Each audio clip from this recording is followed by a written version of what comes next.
Pwede bang mag-file ng motion to dismiss ang sino man sa kanila? Sa aking pananaw bilang abogado, pwede. Kasi nga, mga judges sila eh. Ganon din sa hukuman, sa lokal na hukuman, pwede ka rin maghain ng motion to dismiss. Batay sa legal na mga kadahilanan. Pwede nilang i-dismiss yan. Pag-convene at pagsimula? Yes, Attorney Di Sa. pag nag-convene, bubuuin mo na yung impeachment court. Pagsisimula naman ng trial, kung yung mga sagot ng magkabila ay naisumite na. Kaya magsisimula na ang trial. Pero gusto kong banggitin dito na ito pong impeachment court ay binubuo ng 24 mga senadores. Collegial, kung baga. Maaari nilang gawin ang gusto nilang gawin. Pag nakapasa yan sa majority, yun na. Halimbawa, babaguhin nila yung regla nila, yung rules, internal rules nila sa prosedimento dyan sa trial. O, mababago yan pag nasa tamang boto. Hindi na lang pwedeng baguhin kung anong itinakda ng saligang batas. Tinakda ng saligang batas, maglilitis sila. At pagkatapos ng mga paglilitis, ay magbibigay sila ng acquittal or conviction.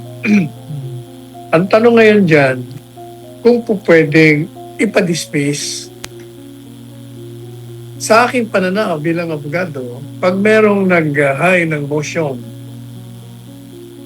ng whether sa majority o sa minority, kahit na sino senador, at sinabing huwag muna tayong tumuloy.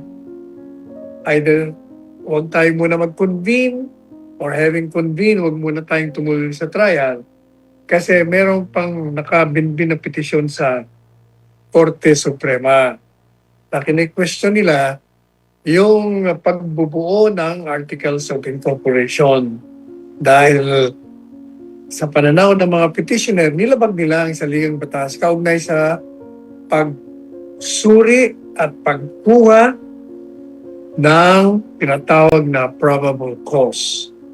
Yan ang question ngayon sa Korte Suprema.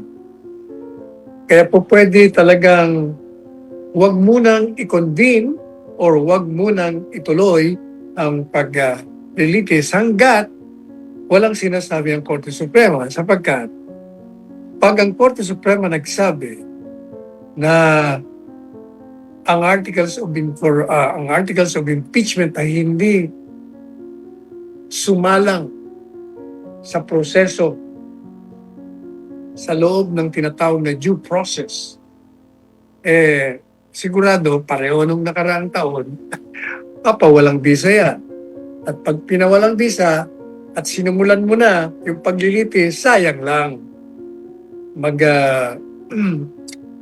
Sasayang ka ng pera ng bayan, magsasayang ka ng panahon sa halip na harapin mo yung mga mas nangangailangang tugunan dahil may krisis ang bansa ngayon, hindi dahil itutuloy mo ang isang paglilitis na hindi ka pa nakakasiguro kung tama yung articles of impeachment na tinanggap mo sapagkat may nakabinbin sa Korte Suprema na kini-question. Yan ang magiging takbo ng impeachment trial. Another tanong, pwede bang mag-file ng motion to dismiss ang sino man sa kanila? Sa aking pananaw bilang abogado, pwede. Kasi nga, mga judges sila eh. Ganon din sa hukuman, sa lokal na hukuman, pwede ka rin maghain ng motion to dismiss. Batay sa legal na mga kadahilanan. Halimbawa, kung sa kanilang pagsusuri, pag-aaral sa articles of impeachment, ito ay obvious na politika lamang sapagkat walang basihan, pwede nilang i-dismiss yan. Ngayon, Of course, pwede kang tumakbo sa Korte Suprema. Pag sinabi mo, oh, teka muna, abuso naman yata yung ginagawa mo, meron namang basehan. So, pwede. Basta pwede lahat yan. Alam mo, Carlo, ang maganda siguro yung katanungan.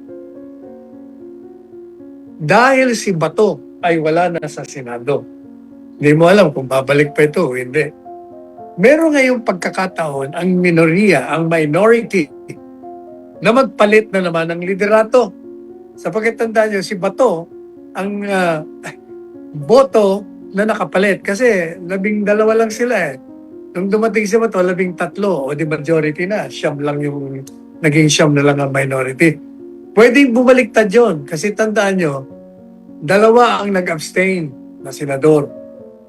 So pwede mong hilahin yon. At meron ka pang isang makukuha dyan. Sinong makukuha mo sa majority? Natatandaan nyo, nagkaroon ng usap-usapan sa pagpalit. At ang lumutang nun na papalit sa liderato ng Senado ay si Loren Legarda. But apparently, namaniobra siya.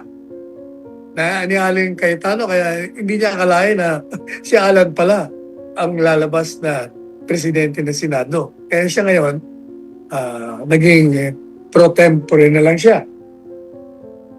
Kaya pwede mong ilahin yon yung minorities. Sabihin niya, dito ka sa amin. Ikaw ang gawin namin Senate President. Since wala na si Bato, kuha ka na namin, plus yung 2 abstention, pwede namin hilahin dito. O di may bago na naman tayo liderato sa Senado. Yan ang abangan natin. Kasi ang pagpapalit, depende talaga sa bilang ng boto. Ay since wala na si Bato, at may 2 abstention, at yung isa dyan sa majority, baka masama ang loob niya na hindi siya ang Senate President. Kasi yun ang inambisyon niya. Kaya nga nagkaroon ng mga usap-usapan ng pagpapalit. Mukhang naisahan siya.